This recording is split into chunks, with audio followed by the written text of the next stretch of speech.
mais elle pourrait être beaucoup plus fluide. Et quand je compare avec ce que moi j'ai vu sur le terrain, notamment des Américains et des Britanniques, qui ont une organisation beaucoup plus fluide, qui fonctionne mieux, qui est, comme on dirait en matière de santé, très holistique, c'est-à-dire que c'est une approche globale.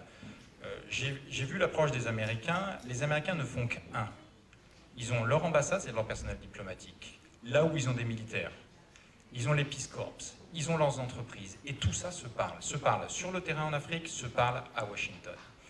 Et ça fonctionne plutôt bien. Et c'est une véritable force de frappe parce que vous utilisez différents créneaux.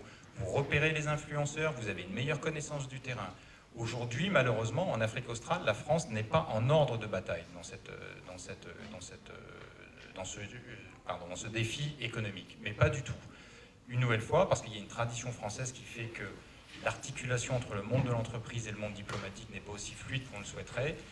Et objectivement, je ne vois pas, dans les années qui viennent, quand bien même vous citiez, Pamela, l'approche d'Emmanuel Macron, c'est plus de la communication, c'est-à-dire que c'est quand même le 3e président d'affilée qui fait des voyages en Afrique et qui nous dit il faut sortir du précaré francophone, il faut aller voir ailleurs.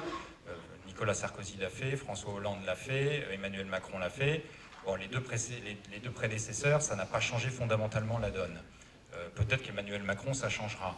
Mais la réalité, c'est que d'un point de vue institutionnel, à ce jour, je ne vois pas d'investissement français important dans cette zone du monde, parce qu'économiquement, elle ne pèse pas dans le radar des décideurs politiques français.